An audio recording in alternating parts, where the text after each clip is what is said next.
I was a sugar baby. It started during my sophomore year, when I found myself struggling to make ends meet.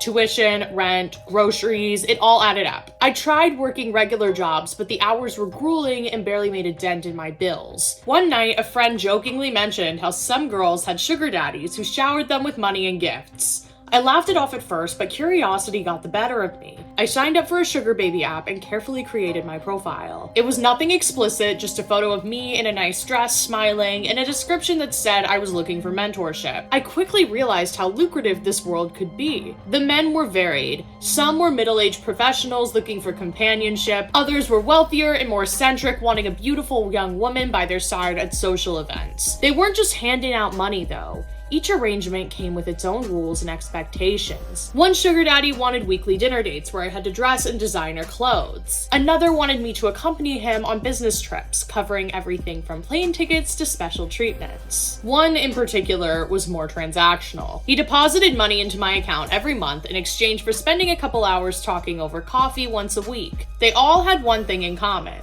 discretion. No one could know. For the most part, I felt in control. I could set boundaries, and I didn't agree to anything that made me uncomfortable. But there were moments of unease, like the time the man asked me to move in with him, or another who suggested I cut off my friends and family because they were distracting me from success. Then came Lucas Ajani. He messaged me out of the blue. His profile was polished, pictures of him in suits standing in front of a luxury car. His bio described him as a successful entrepreneur with a love for travel and the arts. He wasn't like the others. His messages were confident but respectful. He said he admired women who were driven and ambitious, and he offered a mentorship and connections in exchange for a genuine bond. Our conversation started innocently enough. He admired my independence, and he even asked me about my studies. He seemed to genuinely care, but I later realized it was all a front. He proposed meeting in person to discuss the terms of our arrangement, emphasizing that he preferred privacy due to his professional standing at the time. I thought it was a reasonable request. Many sugar daddies value discretion, and I dealt with similar personalities before. But unlike other sugar daddies who chose upscale restaurants or lounges, he suggested we meet at a park near the Salt Lake City airport. I hesitated, something about it felt off, but he was persistent yet polite. His messages were convincing, promising safety and understanding that you can trust him. He said, "I only meet with women who want to be treated with value and respect." The excitement of this new arrangement combined with his assurance pushed me to agree. I told myself it was just another meeting, another step towards securing financial freedom. I packed my bag carefully, my phone, keys, and a few personal items. As I got into the car, a strange unease crept over me. I brushed it off as nerves. After all, I've done this before. Little did I know this meeting would change everything. The flight from California to Utah was uneventful, just another late-night trip that left me with too much time to think. I had been visiting my family after my grandmother's funeral, a heavy, emotional weekend. As much as I loved them, there were things about my life they could never know, like my arrangement as a sugar baby. To them, I was a hard-working college student with a part-time job. Nothing more. I wanted to keep it that way. When the plane touched down in Salt Lake City, it was past midnight. The airport was quiet, the kind of eerie silence that makes you acutely aware of your own footsteps. I pulled my phone from my bag and requested an Uber to the destination. It was an unconventional park in North Salt Lake. Meeting a man I'd never seen before in the middle of the night wasn't exactly ideal, but I convinced myself it was just another discreet meeting and nothing I hadn't done before. The driver didn't ask questions, but his occasional glance in the rearview mirror made me feel uneasy. Maybe it was my own nerves, or perhaps he could sense the strangeness of my destination. When we arrived, the park was cloaked in shadows, with a faint glow of streetlights offering a little comfort. I stepped out, clutching my bag tightly, and scanned the area. That's when I saw him. Lucas Ajani. He was standing by his car. He didn't match the image I'd formed in our messages.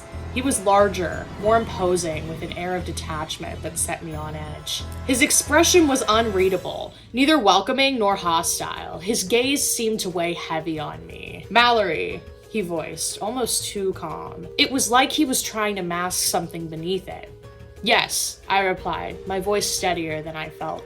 He offered a polite smile, one that didn't quite reach his eyes. "Long flight?" I nodded, unsure of what to say or how much to say. My instincts told me to turn back, to call another Uber, and to leave. But my rational mind overruled this because he was polite, and after all, I had no reason to believe anything was wrong yet. "Oh, girl, Oh no. Oh, this is gonna be bad. She flew all the way over there and now she's gonna get in his car and she doesn't even seem to know where she's going. It's so sad. I feel like this is not an unheard of story. I even feel like I know girls personally who have done things like this just with guys off Tinder. But like, these are strangers and something really bad could happen. You just don't know. A chill ran down my spine as he opened the passenger door for me. Shall we? He asked. I hesitated for a moment, looking back to the empty parking lot and then at his car. It was clean, meticulously so, with a faint scent of leather and something chemical. I couldn't quite place what it was. Just another client, I reminded myself. Another night, another arrangement. Her body is literally rejecting him. She is trying to turn back. Ugh.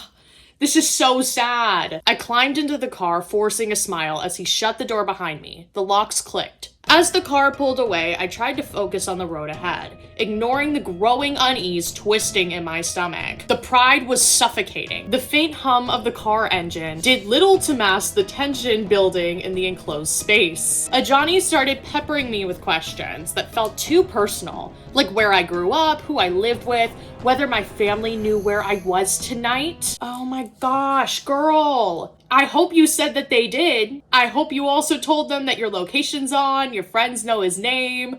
I hope you let him know everything, even if it wasn't true. You can't let him know nobody knows where you are. Each question seemed innocuous on the surface, but the way he asked and his tone was probing for something more. It just made me uneasy. So do your parents know you're meeting someone tonight? He asked with his voice steady, but with an undercurrent that made me stiffen. No, I replied shortly. Girl! Oh my gosh! Say your friend knows. Say your friend knows. I glanced out the window, wishing the drive would end. I tried to keep my answers vague, hoping he'd lose interest, but he didn't. Instead, he leaned in slightly, as if he could coax more out of me just by being closer. We should go somewhere private, he suggested after a pause. His tone casual, almost dismissive, as though it were the most natural thing in the world. I froze. My stomach was twisting. He hadn't offered me a gift, not even the customary allowance sugar daddies were supposed to provide up front. And yet here he was, already suggesting something intimate. It was disrespectful, even by my standards. I needed to set boundaries and make it clear that I wasn't some easy mark. But I also didn't want to anger him. My heart raced as I forced a smile and nodded. Girl! Oh, this makes me so sad that like she's not strong enough to speak up for herself and set those boundaries. There are so many girls like this too, who like can't say no to things, and it makes me so sad. I feel like as you get older and as you have more experience and mature, it's easier to put your foot down and set boundaries and say no. Oh, she must have been young. She was college aged. I was feigning indifference. Sure, I said lightly, though my fingers gripped my bag tighter. He didn't say another word, simply turned the wheel and drove us out of the city. The streets became narrower and darker. As the familiar glow of the streetlights faded into patches of shadow, my unease grew with every passing second.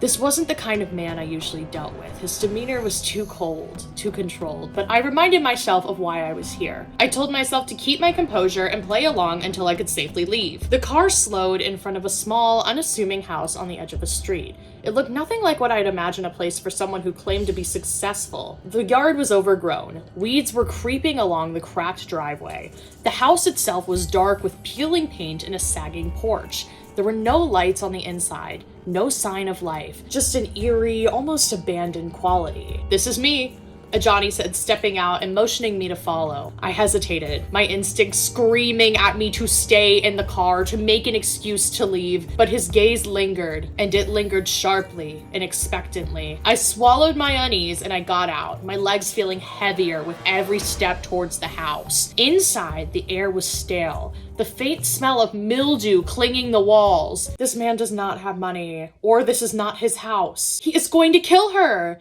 He is going to kill her. The furniture was sparse and mismatched, the kinds of items you'd find at a thrift store. Papers and empty cans laid across the floor, and the dim lighting cast along menacing shadows. It was a far cry from the sleek, modern apartment I'd envisioned when he first described himself as a man of means. "Make yourself comfortable," he said, his tone almost mocking. terrifying. I perched on the edge of a battered couch, my eyes darting around the room. Everything about this place screamed danger, but I couldn't afford to let him see my fear. "Drink?" he asked, holding a bottle of cheap wine. His smile was crooked, the kind that didn't reach his eyes. "No thank you," I said quickly, my voice firmer than I expected. He frowned but didn't push it. Instead, he moved closer, sitting beside me, his knee brushing against mine. The small contact sent a jolt through me, not of attraction, but a pure dread. He leaned in, his breath warm against my ear. "You're tense," he murmured. "No! No!" His hand brushing my shoulder. I flinched, recoiling slightly, but he didn't seem to notice or care. His hand lingered, sliding down my arm, as if testing how far he could go. My heart pounded, every instinct screaming at me to get out, but I was trapped. All I could do was force a smile, hoping it would buy me enough time to figure out a way to leave. Johnny leaned closer, invading my personal space in a way that made my skin crawl. His hand brushed against mine deliberately, his fingers lingering as if testing my reaction. The room seemed to shrink around us, the thick air with an oppressive unease. "You're really something, you know that? I don't meet women like you every day," he said, his voice low and oddly charged. Ugh! She needs to leave. Just run out the door. I forced a weak smile, shifting my hand away subtly, but his eyes followed the movement, a glint of amusement flickering in them. A faint smell of sweat mixed with cologne hung in the air, sharp and nauseating. "Thank you," I muttered under my breath. I tucked a strand of hair behind my ear, trying to appear composed, but every fiber of me screaming for me to leave. Johnny didn't stop there. What am I about to read? I'm blind reading this? What am I about to read? What is about to happen? I think he's going to do the unspeakable. She was alive to write this, so the thing that's like a little below getting killed. His hand casually found its way to my knee, his touch deliberate yet feigning nonchalance. "So tell me," he began, his tone growing heavier. "What do you really want from all of this? Is it just the money, or are you looking for something deeper?" I froze, the question catching me off guard. "I think I've been clear," I said. He's trying to flirt with her? What? Do people really live like this? Not that I am like the Riz got. Well, I rizzed up my boyfriend, I will say, and I did such a good job. But do people really think this is gonna lead somewhere, acting like this? I guess he was asking her questions, trying to be personable, but like take her anywhere but your home. Think about her position. She probably won't feel comfortable if you take her right to where you live. And on top of that, you were on like a rich man dating site, or it's usually implied that if you're the sugar daddy, you're like richer, and then you live in a shack and she knows nothing about you. You haven't shared anything about yourself. I guess she hasn't asked. And I guess that is better than some guys. I've been on some dates where some guys just sit there and talk about themselves the entire time. And I'll like mentally check in my brain. I'll be like, have they asked me about me? Have they asked me about me? And there have been some dates where they have literally not asked me about myself once. So I guess he's doing better than those guys. The bar is in hell. I shifted slightly in my seat, angling my body away from him. The couch felt like a trap. Too soft, too yielding, making it impossible to stand without being conspicuous. He chuckled again, that same unsettling sound that sent a shiver down my spine. You know, I can tell when someone's holding back. He is gonna, he said, his hand creeping just an inch higher up my thigh. You're a tough one, but I like that. My stomach churned the way he spoke, the way his eyes roamed over me as if I were some kind of prize he had already won. It was unbearable. I cleared my throat, summoning every ounce of courage I had. I think I should go, I said firmly, my voice breaking slightly at the end. Johnny's smile faltered, his hand pausing mid-movement. For a moment, his expression was unreadable, but the air grew colder, the weight of his presence more oppressive. Go, he repeated, leaning back slightly, but not taking his eyes off of me. His gaze was piercing, dissecting me like a predator sizing up its prey. Why the rush? We're just getting to know each other. No way! No way! Let her leave! Oh, this is so he couldn't find anyone in his hometown because he scared them all off, probably. Or he was ugly. Nah, if you got a good personality, you can still get someone, actually. I shook my head, standing abruptly. I don't think this is going to work. There are plenty of other daddies, wealthy, generous men who know how to treat me right. This, I gestured around the dimly lit room, is not what I signed up for. Queen! I would have done the same. Well, I wouldn't have been in this position, but if I was, I would have done the same shit, but right when I walked in the door, I would have done that. But obviously, it's easier said than done, and I really don't blame her. His eyes darkened, the warmth of his expression vanishing. You think you can just leave? His tone was sharp, cutting through the silence like a blade. I'm leaving, I said firmly with a step towards the door. But before I could reach it, he moved faster than I could react. His hand shot out, grabbing my arm with a force that made me cry out. You're not going anywhere, he hissed, his grip tightening. Panic surged through me as he pushed back against the wall. His hand covered my mouth. My muffled screams filled the room, but there was no one to hear me. I struggled, clawing at his hand, kicking at his legs, but his strength was overpowering. Tears blurred my vision as I clawed desperately at Ajani's arms, my nails digging into his skin in a futile attempt to free myself. His strength was overwhelming. His grip was iron-clawed as he shoved me against the wall with a force that knocked the breath out of me. The cold, unyielding surface bit into my back, amplifying the pain, coursing it through my body. My legs kicked wildly, desperately aiming for his shins, his knees, anything. Any weak spot I could find. One lucky strike landed and he grunted in pain. His grip faltered for a split second. Seizing the moment, I twisted my body with every ounce of strength I could muster, but it wasn't enough. He caught me again, this time grabbing fistful of my hair and yanking the back of my head. A sharp, searing pain shot through my scalp as I gasped in agony. You're not going anywhere, he spat in my face, inches from mine. His eyes burned with an intensity that froze me to my core. His other hand pressed against my throat, not tight enough to cut off the air completely, but firm enough to assert his control. I scratched at his wrists, my fingers trembling as they met no weakness, no mercy. As I thrashed and screamed, my voice hoarse with panic, I could not stop myself from crying out, "Why are you doing this to me? What did I ever do to deserve this?" He paused just for a moment, his hands tightening around me as if my struggle amused him. His face was devoid of empathy, his eyes cold and dead. And then he said it calmly, as though it was the most normal thing in the world to say. I just want to know what it feels like to kill someone. His words hit me like a hammer. My chest tightened, my stomach churned, and my mind screamed for me to fight harder. This wasn't anger or a mistake or even some sick, twisted passion. This was premeditated. He had brought me here for this exact purpose, and now I was nothing more than an experiment for his morbid curiosity. In those moments, everything became a blur of fear and pain. My mind screamed at me to fight, to do something, but my body was betraying me, growing weaker with every passing second. My vision blurred as I realized the horrifying truth that I wasn't going to escape.